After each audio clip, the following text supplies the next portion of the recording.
Hello guys, my name is Jitendra Kumar Patwa. I teach you class 9th math, second chapter polynomials बहुपद। बहुपद सबसे पहले बहुपद का इंट्रोडक्शन जानते हैं, परिचय। बीजीय व्यंजकों यानी कि चर और अचर हो। बीजीय व्यंजकों का मतलब चर और अचर, यानी कि किसी का मान ज्ञात हो, किसी का मान न ज्ञात हो। जैसे 2x में 2 मालूम है लेकिन x नहीं मालूम है।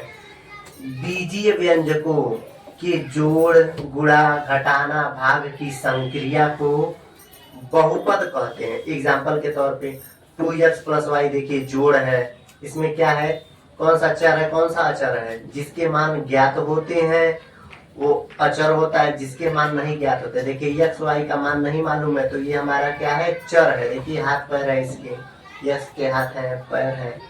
x y क्या होते हैं, ये हमारे वेरिएबल होते हैं। कांस्टेंट क्या होते हैं, जो अटल हो जाए, जो नहीं बदले। जैसे 2 हो गया, यहाँ पर 2 हो गया, यहाँ पर 2 हो गया, ये क्या हो गया, हमारे कांस्टेंट हो गए। बाकी सब क्या है, वेरिएबल्स हैं, ठीक है ना, चर और अचर। तो बीजीय व्यंजकों, चर और अचर के जोड़, गुणा, घटाना, भाग की संक्रिया को क्या कहते हैं, बहुपद कहते हैं। एग्जाम्पल हमने लिख दिया, एक जोड़ का लिख दिया, एक गुणा का लिख दिया, एक घटाना का लिख दिया, एक भाग का लिख दिया, नोट कर लीजिए। अब इसके प्रकार, बहुपद के प्रकार: शून्य बहुपद, जीरो बहुपद, जीरो पॉलिनोमियल्स।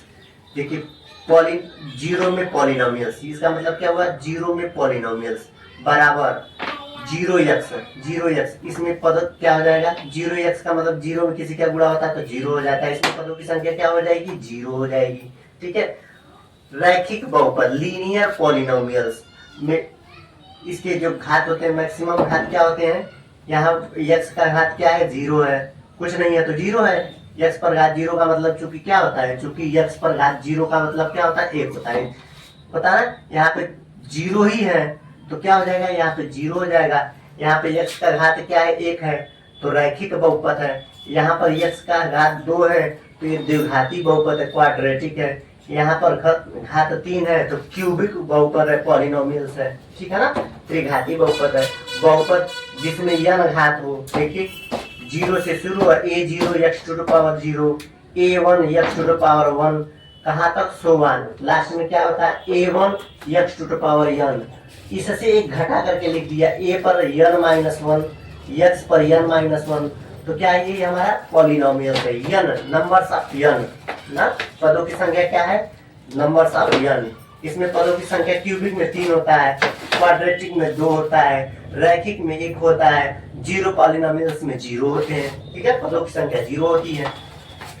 अब चर और अचर क्या होता है, चर वेरिएबल्स जिसके मान न ज्ञात हो, जैसे x y z p q r मानते हैं ना, तो इसके मान हम लोग क्या है, नहीं ज्ञात है। चर देखिए हाथ पैर है इसके, तो इसके मान हमको ज्ञात नहीं है, ठीक है ना, p q r, ठीक है। उसके बाद अचर, कांस्टेंट, जो कभी नहीं बदलता है, जैसे 2 4 6 8 10, ये कभी नहीं बदलेगा, ठीक है ना, ये अचर है, कांस्टेंट, ठीक है ना। चर की घात, पावर ऑफ वेरिएबल, x पर घात p में घात क्या है, पावर इसका क्या है, p है। ऐसे एक और एग्जांपल ले, x पर घात q में घात क्या है, q है, ठीक है। और इसका चर के गुणांक, चर कोफिशिएंट ऑफ वेरिएबल, चर क्या है, इसमें चर और अचर क्या है। देखिए चर क्या है, x, देखिए हाथ पर है, जो चरने वाले जानवर होते हैं, x है, यहाँ पे भी x है, x, इनके गुणांक कोफिशिएंट।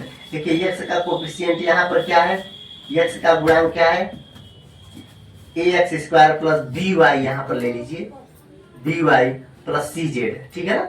यहाँ पे x का गुणांक क्या है, a है, y का गुणांक क्या है, b है, z का गुणांक क्या है, c है। यही कोफिशिएंट यानी कि उसके गुणांक है। इसको नोट कर लिए, इसी पे प्रश्नावली लगेगी।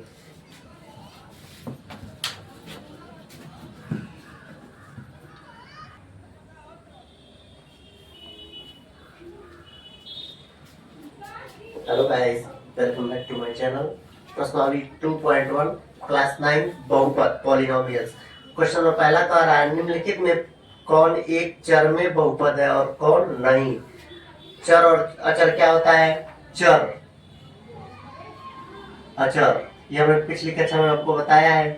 चर क्या होता है, जिसके मान न ज्ञात हो और जिसके मान ज्ञात हो, जैसे यक्स वाई हो गया, इसमें क्या हो 2 4 6, ठीक है, यही हमने बताया था।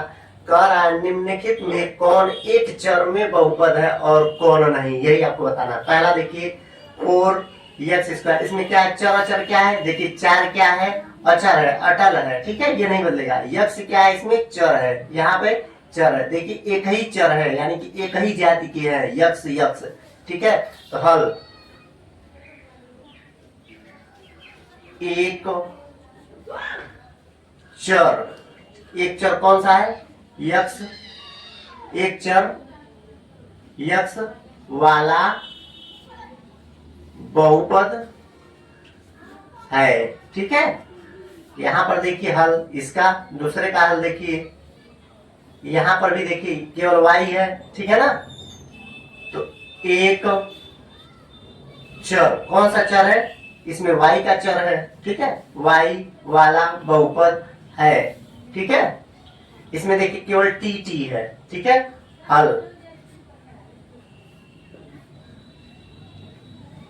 एक चर टी वाला बहुपद है जबकि बहुपद की घात पूर्णांक नहीं है।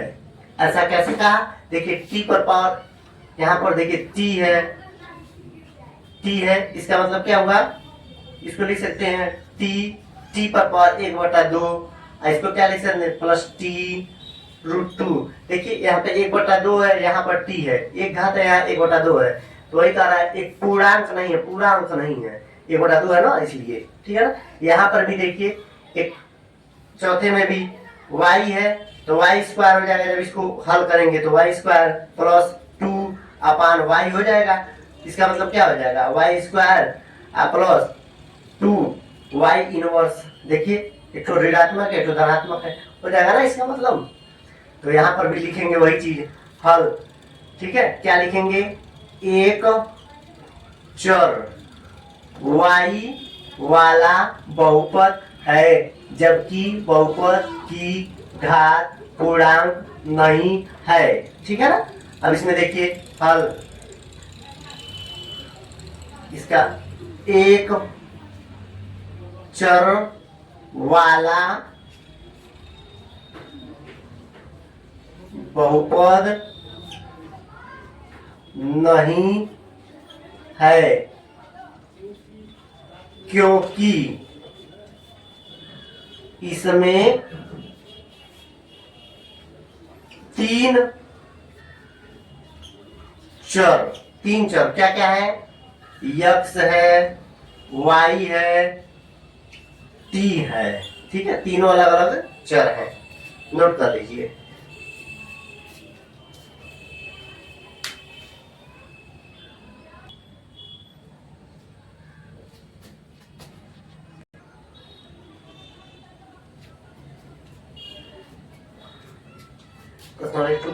बहुपद क्लास 9 का क्वेश्चन नंबर दूसरा कह रहा है निम्नलिखित में प्रत्येक x² का गुणांक लिखिए, ठीक है।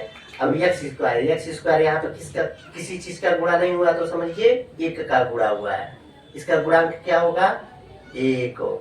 यहाँ पर देखिए x² का गुणांक क्या है, π/2, ठीक है, यही हल हो गया। कह रहा है क्वेश्चन नंबर तीसरा कह रहा है 35 घात का एक द्विपद तथा 100 घात का एक पद का उदाहरण लिखने के लिए कह रहा है। तो हमने लिख दिया हल, पहला 35 घात का द्विपद का उदाहरण, कुछ भी लिख दीजिए, 35 घात का द्विपद होना चाहिए, ठीक है ना। मान लीजिए कि x पर घात 35 आप प्लस y लिख दीजिए, एक और लिख दीजिए, y पर घात 35 प्लस z लिख दीजिए, ठीक है। फिर p पर घात 35 प्लस 2x लिख दीजिए, ठीक है ना, बहुत सारा लिख सकते हैं।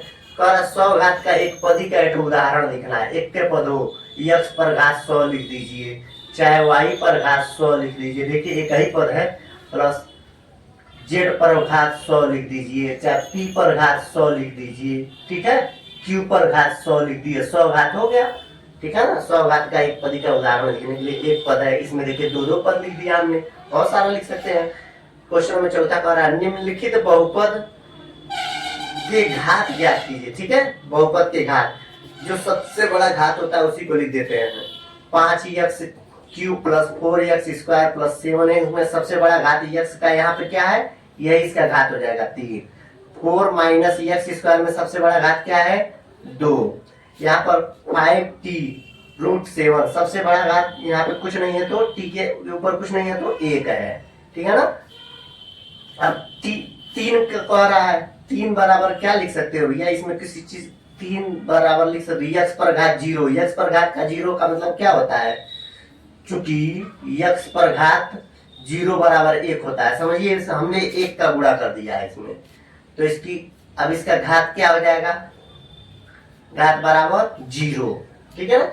अगर केवल अचर पद दे दे, अचर पद का घात क्या होता है 0, चूंकि एक रूल जान जाइए, अचर पद का घात 0 होता है। कोई भी अचर 7 कहेगा, 7 का घात क्या है 0, अचर पद का घात क्या है 0, ठीक है ना।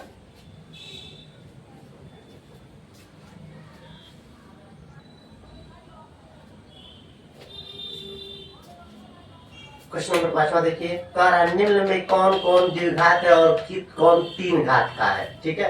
ये क्या है द्विघात है, ठीक है ना, हल द्विघात बहुपद है, ठीक है। इसमें देखिए सबसे बड़ा घात 3 है, तो ये 3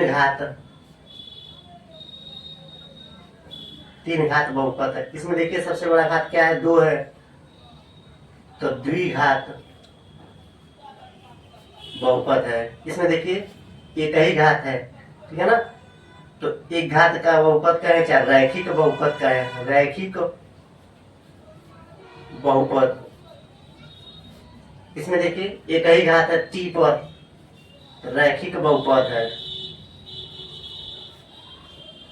रैखिक बहुपद, ठीक है। आंसर लिख लीजिए।